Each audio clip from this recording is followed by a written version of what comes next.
वो मन ही मन सोच रहा था कि क्या इस लड़के को पता भी है कि ये क्या बोल रहा है। इंस्टिंक्ट को दूसरे शब्दों में कहा जाए तो ये अच्छे प्रोजेक्ट्स को पहचानने की एबिलिटी होती है। एक एक्टर के लिए अच्छे प्रोजेक्ट्स को पहचानने की एबिलिटी बहुत ही जरूरी होती है। ये एक ऐसा टैलेंट है जो जन्म के साथ ही मिलता है। ये टैलेंट काफी कम एक्टर्स के पास ही होता है। अगर इसकी बात सच निकली और डिटेक्टिव एजेंसी वाकई में सक्सीड कर गई तो इसका मतलब होगा कि व्यूजीन न सिर्फ एक एक्सेप्शनल एक्टर है बल्कि ऊपर से उसके पास बहुत ही शार्प इंस्टिंक्ट्स भी हैं। फिर उसने वूजीन से पूछा कि क्या तुम्हें वाकई में लगता है कि डिटेक्टिव एजेंसी हिट होने वाली है। वहीं वूजीन को समझ नहीं आ रहा था कि मानवू इतना हैरान क्यों हो गया। इंस्टिंक्ट तो एक कॉमन वर्ड है ना। इतना सोच उसने मानवू को बताया कि हाँ, मुझे लगता है कि डिटेक्टिव एजेंसी हिट होने वाली है। मानवू को समझ नहीं आ रहा था कि व्यूजीन इस बात पे इतना श्योर कैसे है। यूनमी ने भी व्यूजीन से पूछा कि ये थोड़ा रेकलेस नहीं हो जाएगा, तुम्हारे लिए ये वक्त बहुत ही ज्यादा इंपॉर्टेंट है। ये सुन यूजीन ने बेफिक्र होते हुए पूछा कि अच्छा ऐसा है क्या। यूनमी भी उसे इतना शांत देखकर हैरान रह गई। उसने सोचा कि दुनिया में इसके जैसा कोई और एक्टर हो ही नहीं सकता। वहीं मानवू अभी भी सोच रहा था कि जनरली अगर कोई एक्टर प्रोफाइलर हारियांग जैसे बड़े प्रोजेक्ट को ज्वाइन करे तो उसके बाद वो किसी और प्रोजेक्ट को चूज करने से पहले थोड़ा वक्त लेते हैं। लेकिन व्यूजीन ने एक ऐसी शॉर्ट फिल्म को चूज कर लिया जिसे हर कोई इग्नोर करता है। अगर डिटेक्टिव एजेंसी वाकई में हिट हो गई तो मुझे पूरा यकीन है कि व्यूजीन एक ग्रेट एक्टर बनकर उभरेगा। इसके पास इतनी खतरनाक एक्टिंग स्किल्स के साथ ही अलग ही लेवल की क्वालिटी, कॉन्फिडेंस और इंस्टिंक्ट भी है। इतना सोच वो हंसते हुए वूजीन से बोलने लगा कि लगता है जब मैं खुद की प्रोडक्शन कंपनी शुरू करूं तब मुझे तुमसे कंसल्ट करना चाहिए। फिर यूनमी ने वूजीन से पूछा कि वैसे तुम्हारा प्रोफाइलर हारियांग के बारे में क्या ख्याल है, क्योंकि टेक्निकली देखा जाए तो इसे तुमने चूज नहीं किया बल्कि हम ही तुम्हें लाए हैं। ये सुन वूजीन ने पूछा कि लेकिन अगर तुम दोनों इसमें काम कर रहे हो तो ये हिट होकर ही रहेगा ना। यूनमी बोलने लगी कि ड्रामा बहुत ही रिस्की होते हैं। ऐसे कई सारे ड्रामास हैं जो टॉप एक्टर्स के होने के बावजूद भी फेल हो गए हों। वुजीन ने मन ही मन सोचा कि सब स्पेस के हिसाब से तो इसकी स्क्रिप्ट ए ग्रेड की थी। इतना सोच उसने कहा कि मुझे लगता है ये ड्रामा भी हिट होने वाला है। ये सुन यूनमी खुश होकर सोचने लगी कि अब मैं समझी कि लोग रिलीजन में इतना क्यों मानते हैं। मानवू ने उसे शांत करवाते हुए कहा कि चलो अब मुद्दे की बात पर आते हैं। ये सुन यूनमी ने एक बुक निकालते हुए वुजीन को बताया कि हमने तुम्हें यहाँ ऑफिशियल स्क्रिप्ट बुक का पार्ट 1 देने के लिए बुलाया है। बाकी के पार्ट 2 से लेकर 4 तक की स्क्रिप्ट बुक्स भी हम उनके बनते ही तुम्हें भिजवा देंगे। तुम्हारी एक्टिंग की वजह से मुझे और भी ज्यादा इंस्पिरेशन मिली है। इस स्क्रिप्ट को फिर से रिवाइज किया गया है, इसलिए प्लीज इसे एक बार फिर से पढ़ लेना। वुजीन ने भी उससे स्क्रिप्ट लेते हुए ठीक है कहा। फिर मानवू ने वुजीन को बताया कि स्क्रिप्ट रीडिंग मेंबरशिप ट्रेनिंग के दौरान की जाएगी। ये सुन वुजीन सरप्राइज्ड हो गया। उसने सोचा कि स्क्रिप्ट रीडिंग एक प्रोसेस होती है जहां एक्टर्स शूटिंग से पहले एक दूसरे से डिस्कशन करते हैं, लेकिन मेंबरशिप ट्रेनिंग क्यों। इतना सोच उसने मानवू से पूछा कि क्या इसे मेंबरशिप ट्रेनिंग के तौर पे किया जाएगा। मानवू ने उसे हाँ में जवाब देते हुए बताया कि वैसे तो स्क्रिप्ट रीडिंग में सब लोग एक रूम में इकट्ठा होकर डिस्कस करते हैं, लेकिन जब कुछ बार एक्टर्स और स्टाफ ज्यादा हो तो हम इसे मेंबरशिप ट्रेनिंग के तौर पे भी करते हैं ताकि सब लोग एक दूसरे से घुल मिल सके।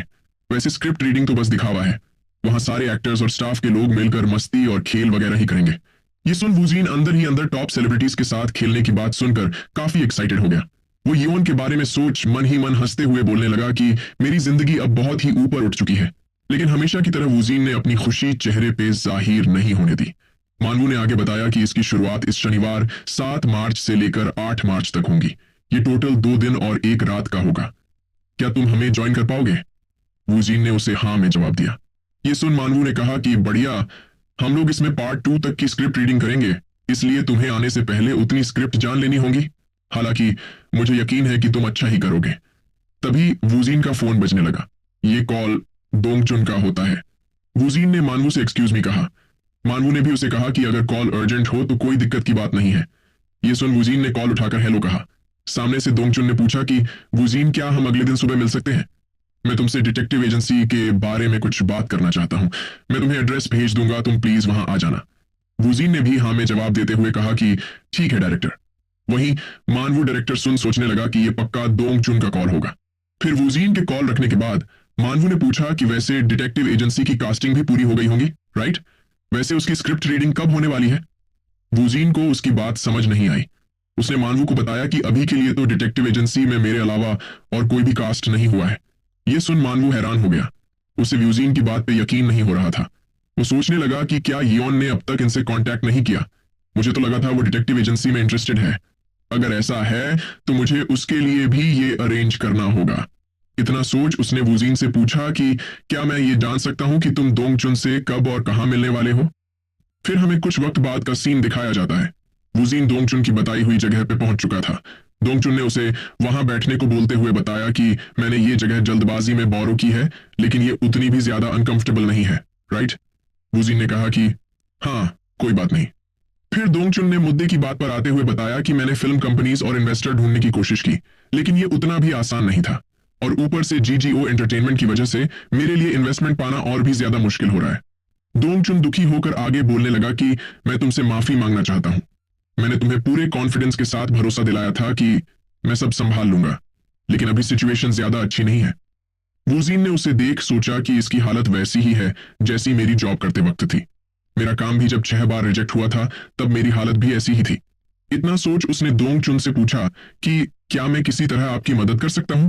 दोंगचुन ने उससे कहा कि परेशान होने की कोई बात नहीं है, तुम अभी प्लीज सिर्फ एक्टिंग पे ही फोकस करो, मैं कुछ भी करके इन्वेस्टमेंट ले ही आऊंगा। इसलिए मैं सोच रहा था कि हमें डिटेक्टिव एजेंसी के कुछ सीन कम कर देने चाहिए, क्योंकि प्रोडक्शन कॉस्ट कम होने से हमारे इन्वेस्टर को अट्रैक्ट करने के चांसेस बढ़ जाएंगे। ये सुन वूजिन ने पूछा कि लेकिन क्या ऐसा करने से उसकी क्वालिटी भी कम नहीं हो जाएगी। दोंगचुन ने उदास होकर उससे माफी मांगी और कहा कि मैंने एक्सपेक्ट नहीं किया था कि सिचुएशन ऐसी हो जाएगी। वो परेशान होकर मन ही मन सोचने लगा कि क्या डिटेक्टिव एजेंसी कभी प्रोड्यूस हो भी पाएगी। तभी वहां पर कोई आ गया। योन ने अपना मास्क उतारते हुए दोंगचुन से कहा कि अब तो तुम पीडी से डायरेक्टर बन चुके हो। फिर उसने हंसते हुए कहा कि डायरेक्टर, मैं आपकी शॉर्ट फिल्म डिटेक्टिव एजेंसी में काम करना चाहती हूँ, मैं ऐसा कर सकती हूँ, राइट? दोंगचुन योन की बात सुनकर भौचक्का रह गया। वहीं वूजिन को कुछ भी समझ नहीं आ रहा था। वो सोचने लगा कि आखिर इसके जैसी टॉप एक्ट्रेस अचानक से एक शॉर्ट फिल्म में काम करना क्यों ही चाहेगी। तभी योन ने वूजिन के चेहरे पे कोई रिएक्शन ना देख पूछा कि क्या तुम सरप्राइज नहीं हो, या तुमने पहले ही एक्सपेक्ट कर लिया था कि मैं डिटेक्टिव एजेंसी में काम करने आऊंगी। वूजिन ने मन ही मन उसे ना में जवाब देते हुए कहा कि मैं अभी पूरी तरह से हैरान हूं, लेकिन अभी मुझे अपना कंपोजर बनाए रखना होगा। इतना सोच उसने धीमी आवाज में योन से कहा कि मैं भी सरप्राइज्ड हूं। ये सुन योन बोलने लगी कि तुम बहुत ही फनी हो, तुम सरप्राइज होने की बात बोल रहे हो, लेकिन तुम्हारे चेहरे पे कोई भी एक्सप्रेशन नहीं है। वूजिन ने सोचा कि लेकिन आखिर योन को इस बारे में कैसे पता चला? क्या ये काम पीडी मानवू ने किया होगा? इतना सोच उसने योन से पूछा कि क्या इसके बारे में तुम्हें पीडी मानवू ने बताया? योन ने उसे हाँ में जवाब देते हुए कहा कि वैसे भी मैं तुम्हें कांटेक्ट करने ही वाली थी, लेकिन तभी पीडी मानवू ने मुझे इस बारे में बता दिया। वूजिन ने आगे पूछा कि तो क्या इसका मतलब तुम वाकई में डिटेक्टिव एजेंसी में काम करने वाली हो? तुम मजाक तो नहीं कर रही ना? योन ने थोड़ा चिढ़ते हुए बताया कि नहीं, मैं मजाक नहीं कर रही। भले ही मेरा चेहरा ऐसा लग रहा हो, लेकिन मैं एकदम सीरियस हूं। वूजिन को तो उसका चेहरा हर एक्सप्रेशन में एक गॉडेस जैसा लग रहा था। वो अंदर ही अंदर योन के इसमें पार्ट लेने से बहुत ही ग्रेटफुल था, लेकिन उसने हमेशा की तरह सीरियस एक्ट करते हुए कहा कि तुम्हें जो करना है करो, वैसे भी उससे कोई फर्क नहीं पड़ता। योन भी हंसते हुए इसके लिए मान गई। तभी दोंगचुन योन से पूछने लगा कि क्या तुम वाकई में डिटेक्टिव एजेंसी में काम करना चाहती हो? आई एम सॉरी, क्योंकि मेरे लिए इस पर यकीन कर पाना थोड़ा मुश्किल हो रहा है। योन ने मुस्कुराते हुए उसे बताया कि हाँ, मैं सही में ये करना चाहती हूँ। मैंने ऑलरेडी कुछ सिनेरियोज भी पढ़ लिए हैं। अगर आपको ठीक लगे तो मैं वो वाइफ वाला रोल प्ले करना चाहती हूँ। ये सुन दोंगचुन ने उसे बताया कि वाइफ का रोल सिर्फ एक सपोर्टिंग रोल ही है, और डिटेक्टिव एजेंसी एक शॉर्ट फिल्म है जिसे माइजी एंड सीन शॉर्ट फिल्म फेस्टिवल में एग्जिबिट किया जाएगा, और ऊपर से मेरे लिए तुम्हारी अपीयरेंस फी दे पाना भी नामुमकिन है। तभी योन ने एक कार्ड बाहर निकालते हुए बताया कि मुझे ये सब पता है, लेकिन तुम इन्वेस्टर्स की चिंता मत करो। तुम बीडब्ल्यू एंटरटेनमेंट के सीईओ चोई को तो जानते ही होंगे, राइट? दोंगचुन ने कहा कि हाँ, मैं उन्हें जानता तो हूं, लेकिन क्या वो इसमें इन्वेस्ट भी करेंगे? योन ने उसे हाँ में जवाब देते हुए बताया कि अगर तुम सीईओ को कांटेक्ट करोगे तो तुम्हें जल्द ही डिटेल्स मिल जाएगी, लेकिन प्लीज अगर हो सके तो फिल्म के पब्लिश होने तक मेरी इसमें अपीयर होने की बात को सीक्रेट रखना। दोंगचुन ने उसकी बात से एग्री कर लिया। ये सुन योन ने कहा कि तो फिर चलो बाद में मिलते हैं, अभी मुझे अपने अगले स्केड्यूल पे जाना है। फिर उसने वूजिन की ओर देखते हुए पूछा कि वैसे तुमने डिटेक्टिव एजेंसी को चूज क्यों किया? वूजिन ने मन ही मन सोचा कि ये फिर से सेम सवाल है, इसलिए मैं सेम आंसर ही दूंगा। इतना सोच उसने बताया कि ये मैंने अपनी इंस्टिंक्ट के चलते किया है।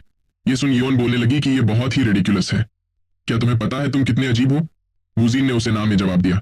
फिर योन ने हंसते हुए कहा कि वो तो मैं तुम्हें देखते हुए समझ ही जाऊंगी, मेरे टच में रहना, ठीक है? इतना बोल योन वहां से निकल गई। उसके जाने के बाद दोंगचुन उछलते हुए पूछने लगा कि आखिर अभी अभी यहां हुआ क्या? वुजीन, क्या तुम्हें वाकई में इस बारे में कुछ नहीं पता? वुजीन भी उतना ही कंफ्यूज्ड था। वो अंदर ही अंदर यून के एक दोस्त की तरह टच में रहने की बात याद कर खुश हुए जा रहा था। ऐसे ही रात हो जाती है। वुजीन अपने घर बेड पे लेटा हुआ बोल रहा था कि ये दिन तो बहुत ही क्रेजी था। तो क्या इसका मतलब ये है कि मैं और यून एक साथ 2 प्रोजेक्ट्स में काम करेंगे? जब यंगदे को इस बारे में पता चलेगा तो उसका रिएक्शन देखने लायक होगा। फिर उसने उठते हुए एक बुक पकड़कर कहा कि मैं काफी मोटिवेटेड हूं और ऐसे सो नहीं सकता। मुझे प्रोफाइलर हारियांग के सारे रोल्स पढ़ लेने चाहिए। इतना डिसाइड कर उसने उस ब्लैक स्क्वायर को टच कर दिया। ऐसा करते ही वो वापस से उस सब स्पेस में पहुंच गया। उसने सोचा कि अगर प्रोफाइलर हारियांग की स्क्रिप्ट अपडेट हो चुकी है तो क्या मैं पहले वाली डिलीट कर सकता हूं? उसके ऐसा बोलते ही वो पहले वाली स्क्रिप्ट डिलीट हो गई। वुजीन को यह काफी कन्वीनियंट लगा। फिर उसे पता चला कि ये सब स्पेस एक ड्राफ्ट स्क्रिप्ट और ऑफिशियल स्क्रिप्ट को अलग अलग मानती है। तभी कुछ देखकर वो सरप्राइज्ड हो गया। वो अचानक से स्क्रिप्ट का ग्रेड A+ हुआ देखकर चौंक गया। उसने याद किया कि पहले तो इसका ग्रेड A हुआ करता था। क्या इसका मतलब कि ये इंक्रीज हो गया है?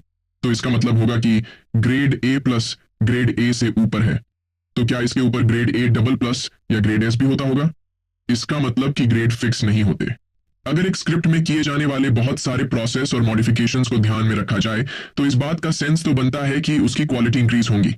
अब चूंकि मुझे स्क्रिप्ट के इस पार्ट के बारे में ज्यादा नॉलेज नहीं है तो मुझे कुछ इंप्रेसिव चीज पानी होगी ताकि मैं टॉप एक्टर्स के बीच चैड की तरह एक्ट कर सकूं। मैं सारे कैरेक्टर्स को पढ़ लूंगा। तभी सिस्टम ने अनाउंस किया कि स्क्रिप्ट रीडिंग शुरू हो रही है।